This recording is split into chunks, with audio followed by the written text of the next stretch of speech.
नमस्कार, मैं हूं दीपाली राणा। आप देख रहे हैं योर मनी। पर्सनल फाइनेंस से जुड़ा हमारा बेहद ही खास शो जो हम आपके लिए लेकर आते हैं ताकि सिखा सकें आपको निवेश के गुर। तो अगर आपने इन्वेस्टमेंट्स प्लान की हैं, करना चाहते हैं, जानना चाहते हैं कब कैसे कहां इन्वेस्ट करें और कैसे बेहतर पोर्टफोलियो बनाएं ताकि अच्छी रकम एक्यूमुलेट कर सके, अपने सपनों को पूरा कर सके, तो अपने सवाल आप हमें भेज दीजिए। तरीका आपकी स्क्रीन पर है 7045220000 हमारा व्हाट्सएप नंबर है।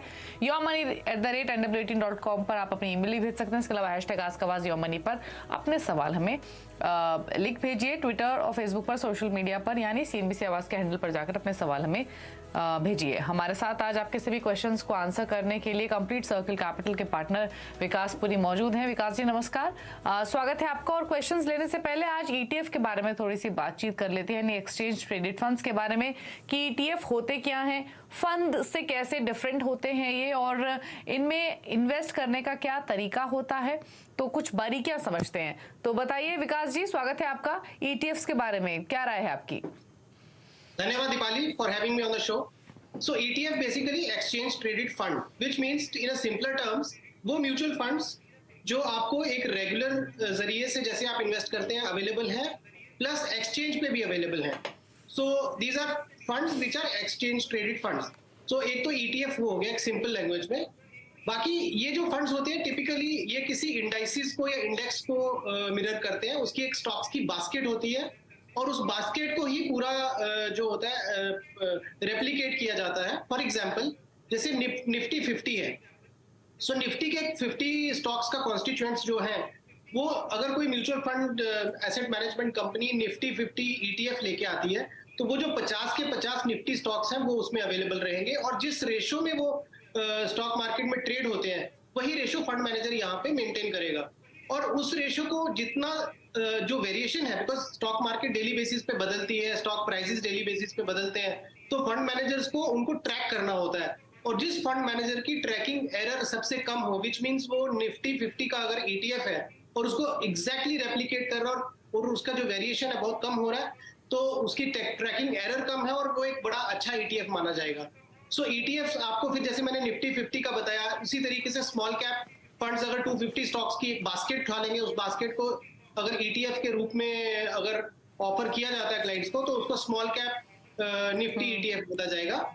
या कोई गोल्ड फंड, अगर आप गोल्ड जो है वो गोल्ड बीज की फॉर्म में ETF एक्सचेंज पे लेना चाहते हैं तो उसको गोल्ड बीज ETF बोलते हैं।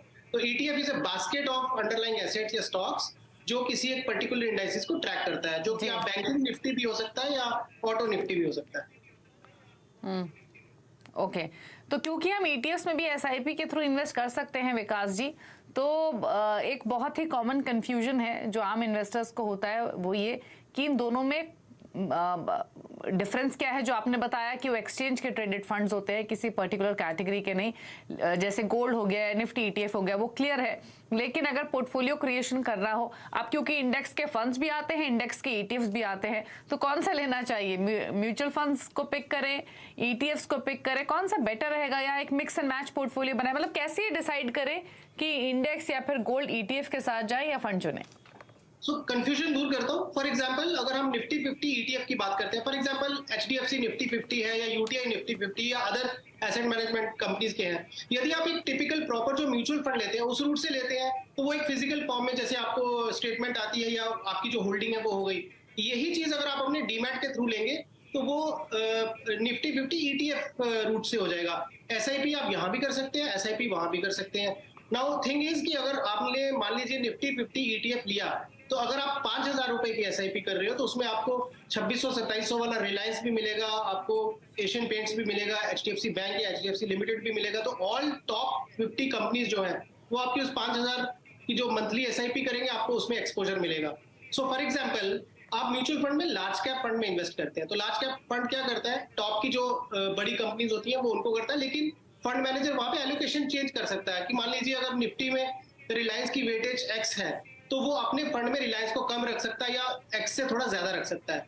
बट निफ्टी 50 ETF में अगर रिलायंस की वेटेज जो स्टॉक मार्केट में है वही वेटेज उसकी ETF में आएगी, एशियन पेंट्स की जो वेटेज है वो वही आएगी, SBI की वही आएगी, HDFC की वही आएगी। तो फंड मैनेजर यहाँ पे एलोकेशन जो है वो चेंज नहीं करता, वो स्टॉक मार्केट के जो कॉन्स्टिट्यूएंट्स हैं उनकी जो रेशियो है उसी को मेंटेन करके रखता है। सो इन्वेस्टर्स के लिए कंफ्यूजन दूर करने के लिए कि ईटीएफ, अगर आपके पास डीमैट अकाउंट है तो आप डीमैट अकाउंट के थ्रू भी ईटीएफ ले सकते हैं, और यदि आपके पास डीमैट नहीं है तो आप जो रेगुलर म्यूचुअल फंड इन्वेस्टिंग करते हैं उसमें आप निफ्टी 50 इंडेक्स हो गया, या ऑटो इंडेक्स हो गया, या प्राइवेट बैंक्स इंडेक्स हो गया, या मिड कैप कंपनी इंडेक्स हो गया, या निफ्टी 50 जो बोलते हैं हम, टॉप की 50 कंपनी, 50 के बाद वाली अगली जो 50 कंपनी यानी 50 से 100 मार्केट कैप के हिसाब से जो कंपनीज होगी उस ईटीएफ को ले लेंगे, तो आपको एक्सपोजर उन 50 यानी 51 से लेके 100 नंबर तक के जो कंपनीज है उनका एक्सपोजर आपको मिल जाएगा।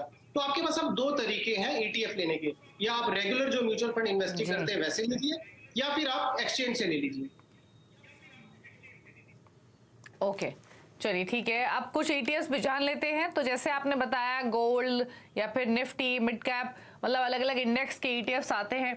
अगर कोई ईटीएफ लेना चाहता है तो आपके प्रिफर्ड चॉइसेस क्या हैं ईटीएफ कैटेगरी में?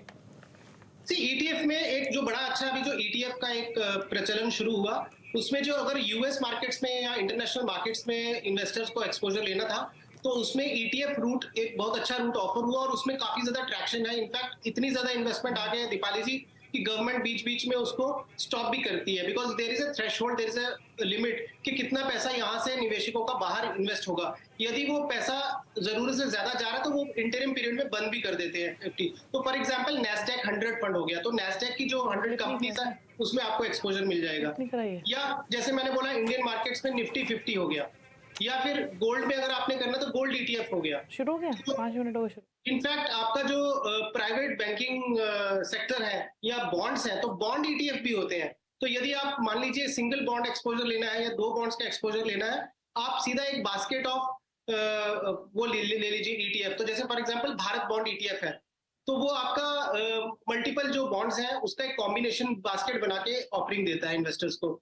तो इस तरीके से अलग अलग ईटीएफ है। तो मैं अगर बोलूंगा मुझे लेना हो तो एक ईटीएफ आप निफ्टी का ले लीजिए, एक निफ्टी नेक्स्ट 50 का ले लीजिए, एक ईटीएफ आप नैस्डैक का ले लीजिए जो आपको इंटरनेशनल मार्केट्स में एक्सपोजर देता है, और गोल्ड का ले लीजिए। तो ये 3 से 4 जो आप ईटीएफ लेते हैं इसमें आपको एक अच्छा एक्सपोजर मिल जाता है मार्केट। ओके, चलिए तो ये कुछ है ईटीएफ की चॉइसेस आपके स्क्रीन पर अपने पोर्टफोलियो में डाइवर्सिफिकेशन के लिए आप ऐड कर सकते हैं। और इसके अलावा भी, इस डिस्कशन के अलावा भी, अगर कोई है ईटीएफ्स को लेकर कंफ्यूजन ईटीएफ पोर्टफोलियो में है या ऐड करना चाहते हैं, कोई भी सवाल है तो आप योर मनी में भेज सकते हैं ही।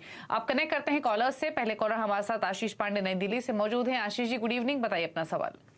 हाँ जी गुड इवनिंग। एक्चुअली मैं 33 एज है मेरी। मैंने पीपीएफ में हर साल 1.5 लाख रुपए इन्वेस्ट कर रहा हूँ, और एलआईसी का अराउंड 30,000 रुपए पर ईयर इन्वेस्टमेंट है। इसके अलावा मेरे पास 20,000 पर मंथ की इन्वेस्टमेंट कैपेसिटी है, जो कि मैं हर महीने हर साल 10% के हिसाब से बढ़ा सकता हूँ। तो मुझे एक्चुअली 10 साल में 50 लाख के अराउंड एंटिसिपेट कर रहा हूँ कि 50 लाख के आसपास पहुँच सके।